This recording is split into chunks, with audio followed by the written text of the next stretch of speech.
아멘. 감사합니다.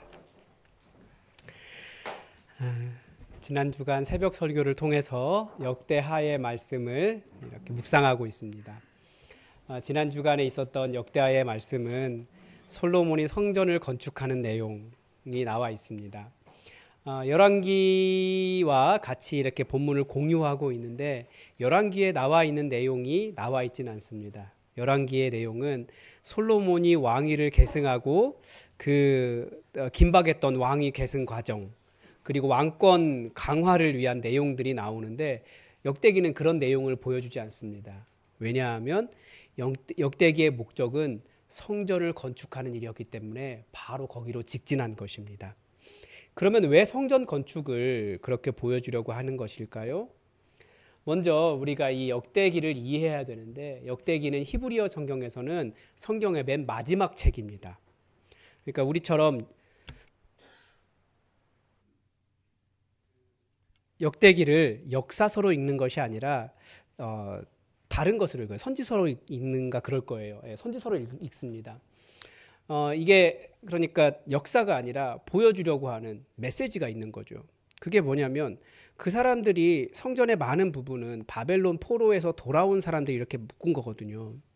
그러니까 지금 이 성경 역대기를 대하고 있는 사람들은 바벨론 포로에서 돌아온 사람들입니다. 그 사람들에게 필요한 것이 무엇일까요? 70년 동안 포로로 살았어요. 기존에 있었던 많은 것들이 무너져 있었어요. 우리 하나님이 가장 위대하신 분이 아니라 귀에 못이 박히도록 마르둑이 가장 위대하다. 그런 이야기 들어왔던 사람들입니다. 그런 사람들에게 본토로 돌아와서 다시 여호와 하나님을 섬겨야 되는데 우리 하나님이 누구신가? 나는 하나님과 어떤 관계인가?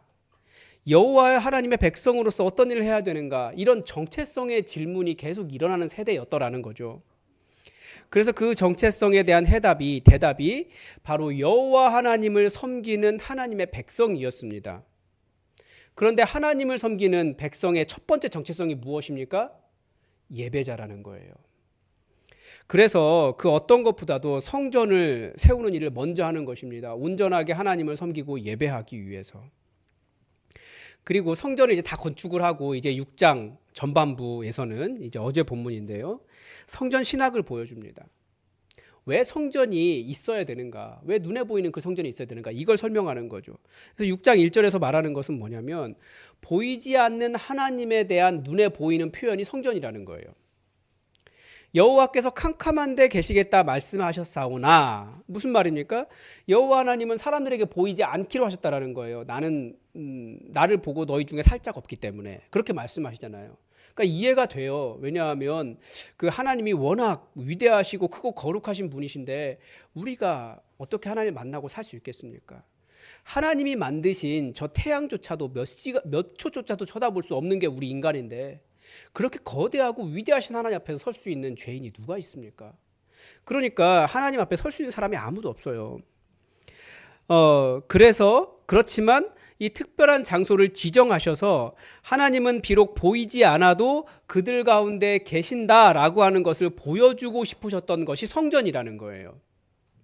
그리고 또 하나 성전 건축은 하나님의 언약은 반드시 성취된다라고 하는 것을 보여주는 징표입니다. 그러니까 눈에 보이는 이 성전 하나님 뭐라고 약속하셨습니까?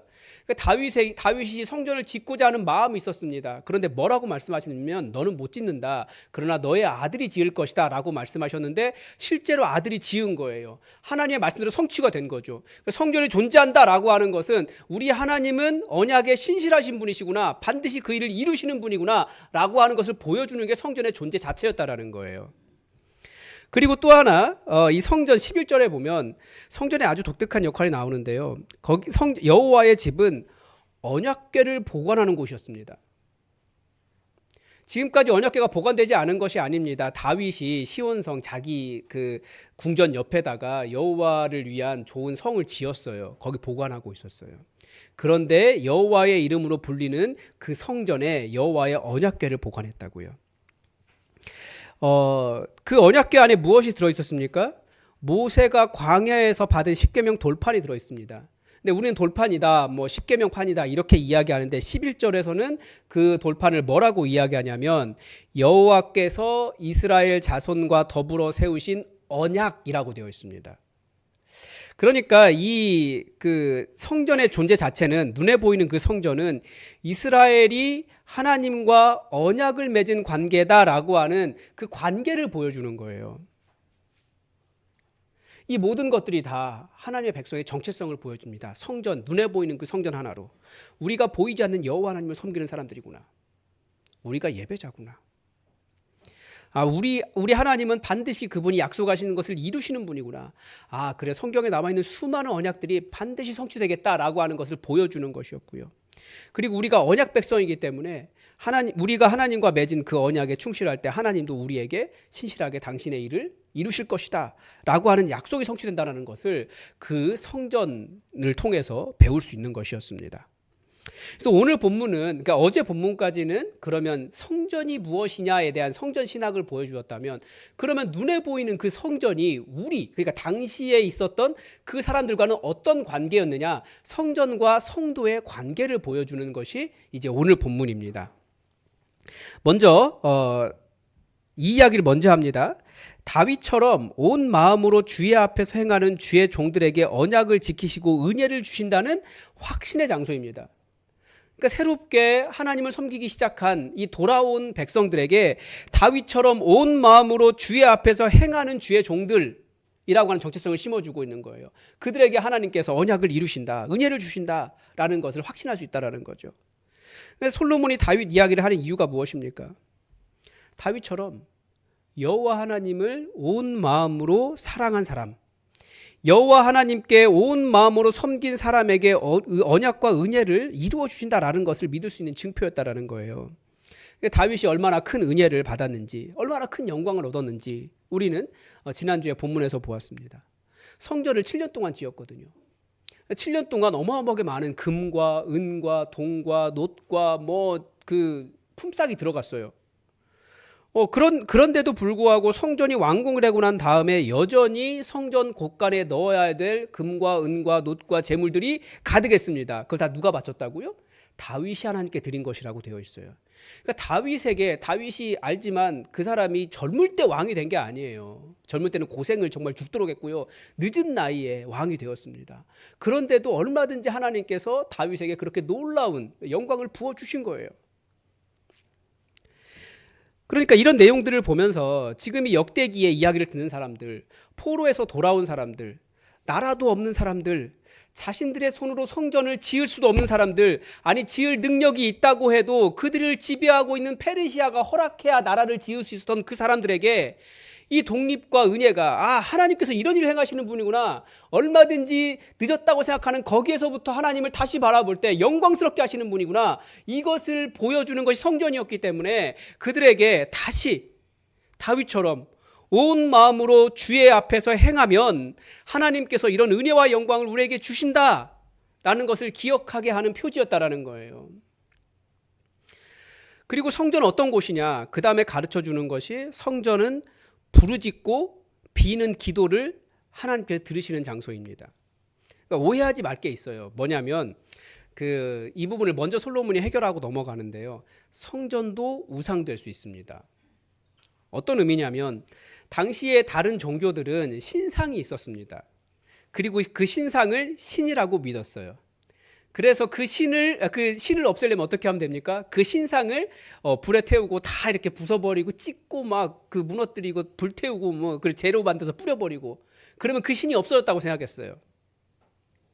그러니까 당시의 개념으로는 신상이 없으면 신도 없는 것인데, 그런 개념을 가지고 있기 때문에 눈에 보이는 여호와의 이름으로 불리는 저 성전이 그들에게 여호와라고 하는 존재처럼 느껴질 수 있다라는 거죠.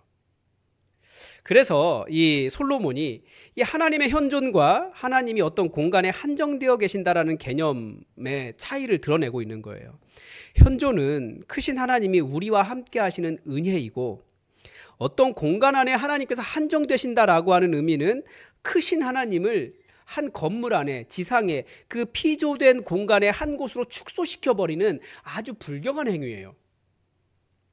지금도 우리에게 사실 그런 오해가 있어요.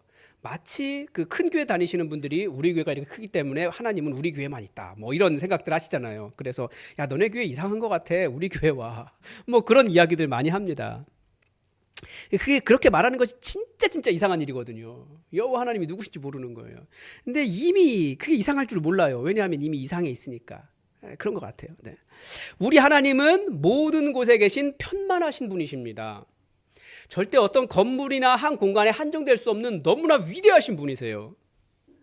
그래서 솔로몬이 18절에서 하나님이 참으로 사람과 함께 땅에 거하 계시리이까 보소서 하늘과 하늘들의 하늘이라도 주를 용납하지 못하겠거든 하물며 내가 건축한 이 성전이오리이까.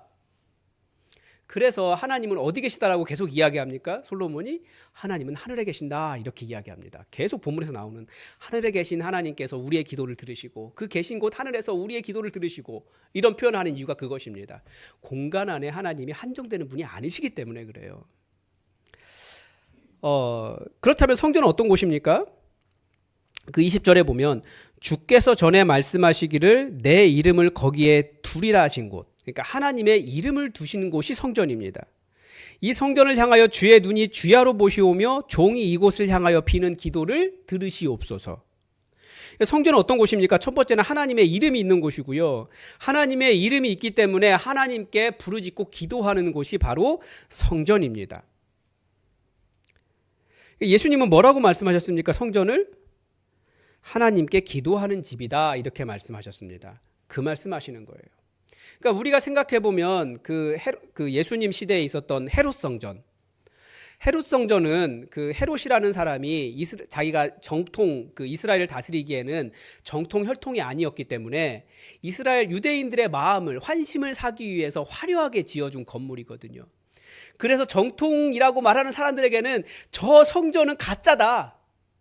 이스라엘 사람들, 유대인들이 지은 것이 아니라 헤롯이라고 하는 사람들이 정치적으로 지은 것이다 손가락질했지만, 그리고 거기에 세워진 제사장들도 여전히 정통이 아니었지만 예수님은 그 성전을 기도하는 집이다라고 말하면서 성전의 권위를 인정해 주신 거예요.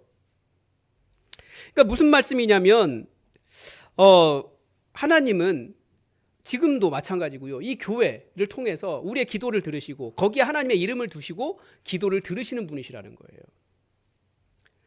바로 이 땅에 하나님을 간절히 하나님께 부르짖을 때 성전에 나와 부르짖고 간절히 구할 때 성전에 나와서 구하면 하나님께서 그것을 바라보시고 그 기도에 응답해 주시는 이 땅과 하늘이 만나 있는 장소가 바로 성전이라는 거예요. 그리고 또 하나 성전과 성도의 관계에서 매우 중요한 또 다른 개념은 바로 성전을 향하여 기도할 때 하나님께서 용서해 주신다는 거죠. 21절에 보면 주의 종과 주의 백성 이스라엘이 이곳을 향하여 기도할 때에 주는 그 간구함을 들으시되 주께서 계신 곳 하늘에서 들으시고 들으시사 사하여 주옵소서. 사하여 달라는 말은 지금 그 개인에게는 어떤 하나님의 심판을 받은 것처럼 어떤 어려움이 있는 거예요. 뭐 그것이 그 하나님의 심판이다라고 우리가 정확하게 말할 수는 없지만 고통당하는 것이 있는 거예요. 그러니까 심판은 개인적인 일도 있고 국가적인 일도 있습니다. 개인적으로는 공의를 이루지 못한 것이고 공동체적으로는 하나님의 이름을 이루지 않은 것이 문제였어요. 그렇지만 회개하고 주의 이름을 인정하고 주님께 돌아와서 이 성전에서 주께 빌며 간구하거든 주는 하늘에서 들으시고 주의 백성 이스라엘의 죄를 사하시고 그들과 그들의 조상들에게 주신 땅으로 돌아오게 하옵소서. 그러니까 성전은 하나님의 심판으로 인해서 현재적 재앙 속에 빠진 사람들이 하나님께로 돌아와 용서받을 수 있는 그런 문과 같은 곳이었다라는 것입니다. 그러니까 성전은 그런 곳이에요. 하나님의 귀와 하나님의 눈과 하나님의 마음이 머물러 있는 곳, 거기가 성전입니다. 근데 성전을 이제 우리 시대에 적용할 때 그런데 걸림돌이 있어요. 뭐냐면 우리 시대, 이 시대를 사는 저와 여러분들은 굉장히 논리적입니다. 그래서 요즘은 뭐라고 말하면 교회는 성전이 아니다 이런 말을 합니다. 논리적으로는 맞습니다. 틀린 말이 아니에요. 교회는 성전이 아니에요. 제사 지내는 성전과 예배드리는 교회는 달라요. 그런데 이 하나님의 이름이 머물러 있는 장소, 하나님께서 바라보시는 이 땅 위의 장소, 부르짖고 간구하는 기도하는 집이라는 관점에서 보면 교회는 성전입니다. 하나님과 인격적인 관계를 맺을 때 절대 이 교회라고 하는 공간은 없어서는 안 되는 곳이라는 거예요. 그러니까 우리 시대에 논리적이고 똑똑하신 분들은 교회라는 이 건물의 가치, 공간의 가치를 매우 이렇게 낮게 보는데 절대 교회는 그런 곳이 될 수가 없는 거예요. 하나님의 이름이 있기 때문에. 하나님께서 주목하여 보시는 하나님의 눈이 머무는 곳이기 때문에. 부르짖고 간구하는 우리의 기도를 들으시는 하나님의 귀가 있는 곳이기 때문에 절대 교회라고 하는 이 공간은 그렇게 논리적으로만 말할 수는 없는 곳입니다. 그러니까 현대 개혁 교회가 그 합리적, 이성적이고 이성이 신이 된 시대에 발생했습니다. 그러니까 뭐라고 말합니까? 이성적으로 이해되지 않고 합리적이라고 판단되지 않으면 틀렸다라고 모든 것을 버린 시대에 개혁 교회가 발생을 했어요. 그래서 예를 들면 그런 거죠. 그 미사에 로마 카톨릭 미사에 할렐루야 3창이라고 하는 것이 있는데 이성적으로 생각했을 때 할렐루야 한 번만 부르면 되지 뭐 3번이나 부르냐. 그러면서 한 번으로 축소해 버렸어요. 근데 그게 논리적이다고 해서 요즘은 보니까 그 로마 카톨릭 미사에서도 할렐루야를 한 번만 하더라고요. 그런데 사람이라는 게 할렐루야를 논리적으로 부르는 게 아니잖아요. 그게 우리의 온 마음과 정성과 뜻과 모든 것을 다해서 나의 모든 것 다해서 하나님을 높여드리는 순간이기 때문에 할렐루야, 할렐루야, 할렐루야 하면서 우리는 달라질 수가 있어요. 근데 그것을 비이성적이다라고 하면 다 잘라버렸다고요. 그래서 현대 개혁교회는 이 부분에 대한 반성을 많이 하고 있습니다. 우리가 이것을 놓쳤구나. 이성적이고 합리적이다고 말하면서 정말 중요한 하나님과의 관계를 놓쳤구나. 이런 것들에 대한 반성이 지금 많이 일어나고 있거든요. 이게 좀 뭐라고 할까 인간의 한계 같아요. 언어 때문에 우리는 감정적인 것을 굉장히 좀 싫어하는 경향이 있어요. 근데 감정적이다라고 하는 말이 여러 가지잖아요. 근데 감정적이라는 말 우리 말에는 감정적이다 한마디로 되어 있지만 영어는 달라요.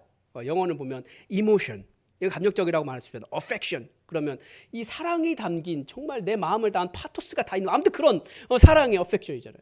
이제 그런 식으로 다른데 그 하나만 이야기하는 거죠.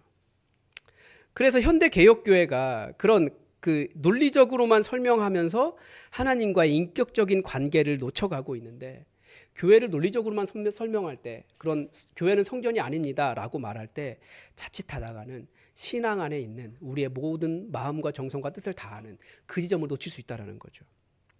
하나님은 인격적이신 분이에요. 그런데 그분은 보이지 않아요. 그래서 보이지 않기 때문에 계속 증명하라고 이야기해요. 아니 존재를 증명하라고 하는 건 말이 안 돼요. 원래 계신 분인데. 성경은 하나님의 존재를 증명하지 않아요. 원래 계신 분인데. 근데 이 논리적인 시대는 하나님을 증명하라고 이야기해요. 그게 말이 안 되는 거죠. 하나님은 보이지도 않고 또 내 안에서 역사하시는 성령님도 느낌이 없을 때가 훨씬 더 많아요. 이미 우리 안에 와 계신데. 하나님의 음성을 하나님은 끊임없이 우리에게 말씀하시기 때문에 음성을 듣거든요. 우리가. 그런데 요즘 메타인지라고 이야기하잖아요. 그러니까 하나님의 음성을 들은 것인지 메타인지를 잘 구분을 못해요. 그러니까 논리적으로 교회는 성전이 아니다라고 말하지만 교회는 얼마든지 성전이 될 수 있습니다. 왜요? 하나님께서 당신의 이름을 여기에 두고 계시고 그래서 우리 교회 이름도 예수품한 교회잖아요. 교회에 예수님의 이름이 담겨 있어요. 하나님께서 여기를 주목하고 계시고 여기가 여호와 하나님께 부르짖고 간구하는 기도의 집이기 때문에 그렇습니다. 하나님을 만나고자 하시는 분들은 그래서 교회에 나와서 부르짖으십시오. 제가 지난 새벽 시간에 그런 말씀을 드린 적이 있는데 새로운 삶을 살겠다고 결단하시는 분들이 한밤중에 교회에 나와가지고 엉엉 울면서 회개하고 다른 삶을 살았어요. 어떤 가수분이 잘 간증한 거거든요. 교회가 하나님을 만나는 장소였기 때문에 그렇습니다. 현대인들은 논리를 통해서 하나님을 만나는 장소를 없애버린 것이 아니라 사실 하나님, 인격적인 하나님을 만나는 그 삶도 없애버린 거예요. 교회는 얼마든지 성전이 될 수 있어요. 하나님께서 당신의 이름을 여기 두고 계시고 하나님께서 여기를 주목하고 계시고 여기가 하나님께 부르짖고 간구하는 기도의 집이기 때문에 그렇습니다. 그래서 울고 싶으신 분들은 교회로 나오십시오. 현재적 심판에 빠진 것처럼 하나님의 용서와 하나님의 도우심이 필요하신 분들은 교회로 나와 울부짖으며 부르짖으며 기도하십시오. 하나님이 들으십니다. 새로운 삶을 살기를 결단하시는 분들도 교회에 나와 기도하십시오. 마치 내 삶의 자리가 하나님의 심판을 받은 것처럼, 전쟁에 패한 이 포로들처럼, 포로로 끌려간 사람들처럼 괴로움이 가득하다면 우리의 기도를 들으시고 사하시는 하나님께로 나아오십시오. 바로 이 교회가 이 땅 위에서 하나님의 이름과 하나님의 눈과 하나님의 귀가 머물러 있는 그런 곳입니다. 그리고 또 하나 우리에게는 진정한 성전이 있습니다. 바로 우리 주님 예수 그리스도가 진정한 성전이십니다. 요한계시록에서 새 예루살렘 성이 우리에게 임하는데 그 도시 안에는 성전이 없었어요. 왜요? 어린 양 예수님께서 성전이 되시기 때문입니다. 성경은 이제 없어져 버린 건물로서의 성전은 눈에 보이지 않지만 우리가 성령님께서 머물러 계신 성전이라고도 가르쳐 주기도 하지만 참 성전은 바로 우리 주님 예수님이라고 가르쳐 줍니다. 왜냐하면 예수님은 그 누구보다도 하나님을 잘 가르쳐 주고 계세요. 보이지 않는 하나님이 어떤 마음이신지 그 마음을 보여주신, 볼 수 있게 보여주신 분이 우리 예수님이세요. 그래서 너무나 사랑하신다고 말씀하시며 십자가에서 죽으셨잖아요. 그런 사랑을 우리가 어디서 알 수 있습니까? 우리 하나님의 마음이 그 정도라는 걸 우리가 어떻게 알 수 있습니까? 예수님께서 죽으셨기 때문에 우리가 그 크신 사랑을 알게 되는 거예요. 아버지의 마음을. 그리고 예수님은 우리의 기도를 들어주시는 분이십니다. 그래서 예수님이 그렇게 말씀하시잖아요. 이제는 지금까지 나에게 구하지 않았지만 이제는 나에게 구해라. 그리고 성령님만 하나님의 보좌 옆에서 간구하시는 것이 아니라 예수님도 우리를 위해 그 보좌 옆에서 간구하신다라고 말씀하셨거든요. 우리의 기도를 들으시는 분이에요. 우리는 예수님 때문에 하나님께 나아갈 수 있습니다. 그리고 예수님은 현재적, 지금 우리가 당하고 있는 고난의 심판과 미래적 심판, 우리 영혼도 모두 사라져버린 그 미래적 심판에서부터 우리를 용서하시는 분이십니다. 우리 예수님이 진정한 성전이에요. 그래서 우리는 그분을 사랑하고 그분께 나아가고 그분의 이름을 부르고 그분의 이름을 찬양하고 그분을 섬기고 있는 것입니다. 제가 지난주에 계속 묵상하는데 그런 생각이 들었어요. 사탄이 우리의 신앙의 초점을 오해하게 만드는구나. 그런 생각이 들었는데 그 중에 하나가 죄라고 하는 것입니다. 우리는 계속해서 죄를 이야기해요. 근데 생각해 보니까 죄는 인격적인 게 아니에요. 죄는 우리 안에 있는 하나님과 떨어져 있는 상태 자체가 죄잖아요. 우리는 죄의 포로가 아니라 사실은 우리를 붙잡고 있는 다른 영적 세력의 포로가 될 때가 많은 것 같아요. 무슨 말이냐면 그 이스라엘 사람들 생각해 보니까 그래요. 그 사람들이 포로로 끌려갔잖아요. 근데 거기는 바벨론 사람들이 그들을 끌고 간 거거든요. 그럼 우리를 그 하나님과 떨어뜨려서 우리를 포로 삼은 게 누구인가? 그게 사탄이라는 거죠. 그러니까 사탄은 죄라는 말로 우리의 원수가 누구인지 우리가 초점을 놓치고 있는 것 같아요. 우리는 죄와 싸우는 것이 아니라 영적 대적인 사탄과 싸웁니다. 죄는 무엇입니까? 사탄이 우리를 자기의 포로 삼으려고 얽어맨 사슬과 같은 거예요. 그래서 우리는 죄를 안 지으면 마치 자기가 의로운 사람이라고 착각하지만 본질은 변하지 않아요. 하나님과 떨어져 있으면 여전히 죄인인 거죠. 포로인 거예요. 그런데 사탄의 권세에 사로잡혀 살면서 하나님과의 관계가 끊어져 있으면 다 사탄의 포로인데 예수님께서 십자가에서 무슨 일을 하셨습니까? 그 핏값을 주시고 사탄에게서 그 사슬의 값을 다 치르시고 사탄에게서 우리를 사오신 거예요. 그래서 이사야서 처음 시작할 때 그런 이야기 나옵니다. 소도 자기를 산 주인을 안다. 그러니까 소도 자기 주인을 알고 나귀도 자기 구유를 안다. 그런 말 나오는데 거기서 자기 주인이라는 말이 산자예요. 산자. 그를 산 자. 값 주고 산 자. 근데 우리는 주님을 잘 몰라요.